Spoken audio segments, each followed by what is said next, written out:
Hello and welcome! There are those who call me Bardbreaker, and it's time for a special Independence Day Pokemon Challenge run. Last week, we successfully beat Pokemon Silver with just a Smeargle, which was something that my boyfriend had been begging me to do for some time. So with that on one hand, let's go to the other hand and do a run that no one was asking for, but that this good American holiday deserves. Today, we ask and answer the question, can I beat Pokemon White using only a Braviary? Braviary, also known as the Valiant Pokemon, is a second stage Eagle Pokemon and arguably the most patriotic of all Pokemon that we have to choose from. Short of a Bud Light or a Bottle Rocket Pokemon, this is the best we got to celebrate the most American of holidays.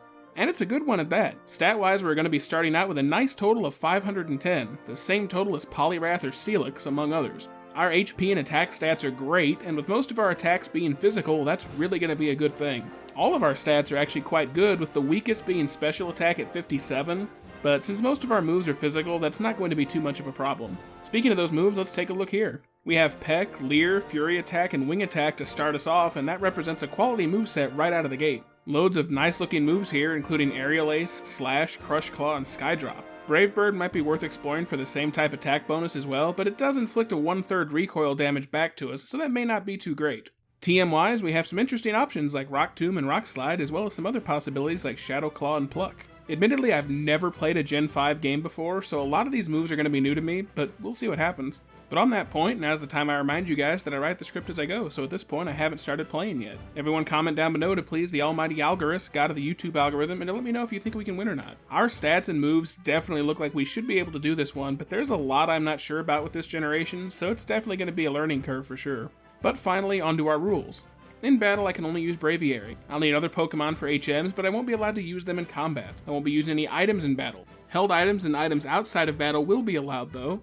And lastly, no cheats, glitches, or exploits. So let's begin. I use the Universal Pokemon Randomizer to replace Tepig with Braviary. This way our rival will wind up with Oshawott, which by the endgame will be the only one of the 3 starters that won't be weak to our flying moves. We're immediately challenged by our friends to a battle, but they stand no chance of winning in our bedroom, and we mop the floor with both. Bianca's an easy sweep, and then Sharon decides he can do better, but a crit wing attack brings down his Oshawott. And in typical American fashion, we wipe out the weaker opponents and leave the area more of a mess than when we found it. Looking at our bird, our nature is timid, so more speed and less attack. Probably one of the worst natures we could get, but whatever. I guess we're going to be slightly less OP now. Our ability is Sheer Force, an ability which ignores secondary effects of attacks and boosts those moves by 30%. So for example, a move that has a chance to cause a flinch will now no longer cause flinching, but will instead be 30% stronger. It would have been nice to get the hidden ability Defiant, meaning our attack will go up 2 stages if any of our other stats are lowered. In any event, we get to the lab to meet Professor Juniper, and she lets us give our bird a nickname, and we nickname our Braviary Freedom. Because America. Right out of the gate, we catch a Patrat for Cut later, nicknaming it Snipticus the 16th. Long may he cut. And make it into Akumula Town for some basic tutorial stuff. Afterwards, N makes his first appearance and it's time for a battle. His Purloin doesn't pose much of a challenge though, and we're able to quickly dispatch it with 2 wing attacks, taking only trivial damage from its scratch. As it should be.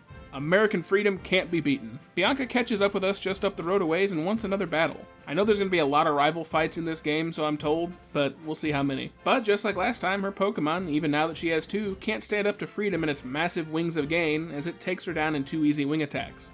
Inside the trainer school, Sharon wants to try again to stop Freedom, but like so many who've tried, Freedom is just too overpowering and again takes down his little goobers without any challenge. Though Oshawott did survive the first wing attack and ate a berry. With those battles out of the way, it's time to spread our Freedom to the Striaton Gym. The game thinks we have a Tepig, so Cress will be our gym matchup. We dispatch his Lillipup with ease, and it just wants to use Workup. Panpour is next and survives a wing attack and heals with a berry. It sneaks in 2 workups before hitting a critical water gun. That may have actually saved us, as if I'm not mistaken, critical hits ignore stat boosts, meaning that water gun may have been destined to do more, but the critical hit actually made it do less. No way to know without resetting, but we're not going to do that, so let's move on. Outside the daycare further up the road, Sharon decides to challenge us again. We set up a Hone Claws as he hits back with Tail Whip. With our extra attack stage, we're easily able to take down his team without any resistance. Immediately after, we catch a Pidove for Fly later. Yes, I know Freedom can fly, but we have a lineage to continue here. Nickname it Flapsity the 16th. Long may she fly.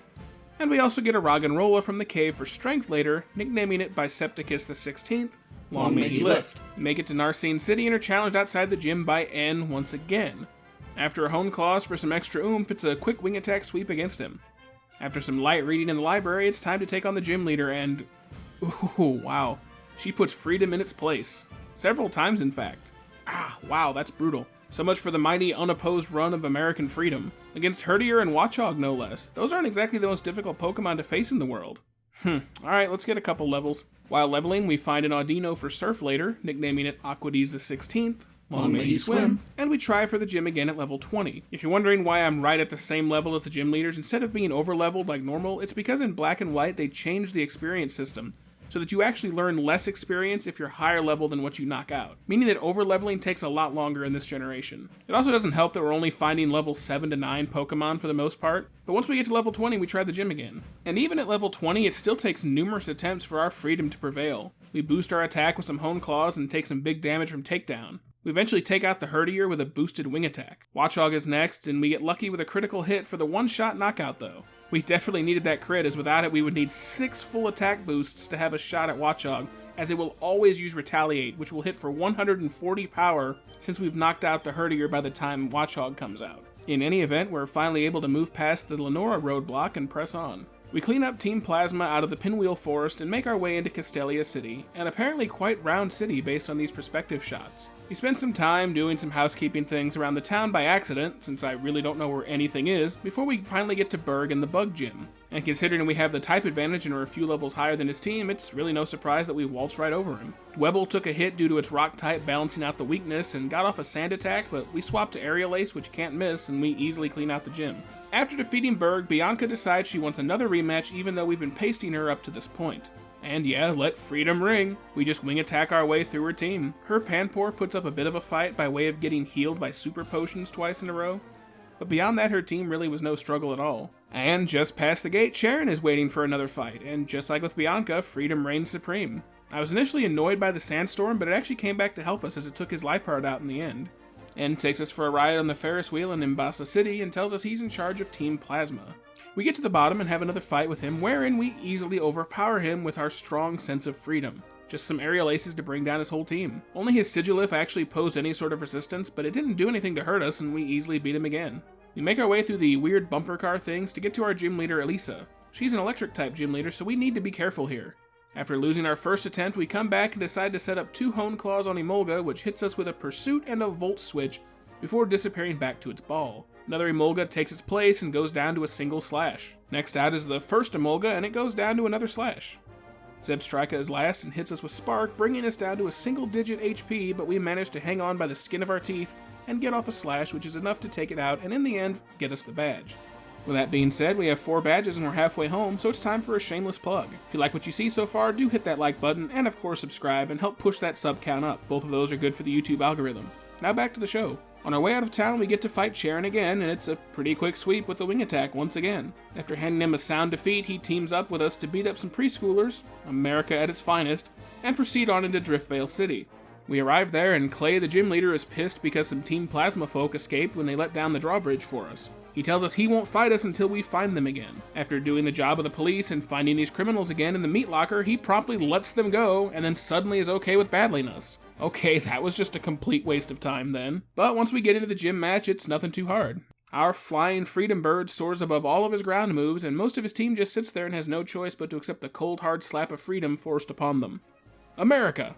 On our way out of town, Bianca ambushes us, and we start the fight against her Herdier by setting up a Hone Claws, and it goes for workup. From there, it's a one-shot sweep right up to the Masharna. It's a beefy burrito though, and causes some real trouble, and we can't hit it with critical hits thanks to its Lucky Chant. It also confuses us with Psybeam, something that only has a 10% chance of happening, and we hit ourselves 3 of the 4 times we attack while confused. We're mostly helped by its poor move choice though, as if it had attacked instead of using a defense curl, we would have surely lost. Thankfully though, American Freedom got lucky once again and was able to triumph. Just barely though. We navigate through the electric cave and run into N once again. I wasn't at full health going in because I wasn't expecting to run into him here. Again, I've never played these games before. We basically just keep using Air Slash though and hoping it's enough to take down his team before he can take us down. We have some issues though and eventually are brought down to just 4 HP before we finish the fight. I don't remember the last time I saved either, that would have been a bad reset for sure. With N subdued once again, we can press on into Mistralton City. And we navigate through the cannons up to the gym leader and it's an easy fight. We set up a Hone Claws and then the rest of our team is a one-shot sweep with Slash. With that, the 6th badge is ours and we can continue on.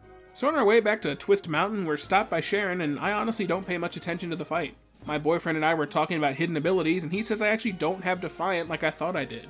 I thought hidden ability meant it was hidden, but he says no, if it says I have sheer force, then that's the only ability I have. I'm assuming he's right, in which case that means any of my previous comments about having Defiant weren't correct. So in any event, I'm confused as hell now, but Freedom beats down Sharon again and we can proceed through Twist Mountain. Asirus City is home to the Ice Gym. We start off with a couple of Hone Claws for an attack boost against his Ice Cream Cone, and we start slashing. His Ice Cream gets a Hyper Potion before going down to a crit. Following that, the Frozen Snot Bear and Semi-Sentient Snowflake both go down to a single slash, and we've got our 7th gym badge. After this gym, the game goes into some filler mode before we battle Bianca once again, and after a couple of Hone Claws to boost our attack up, we one-shot her entire team. When will people like her and Sharon learn to stop attacking America? Freedom. At level 63, we level up and finally learn Brave Bird. Truly the bravest of moves for the freest of freedom. America!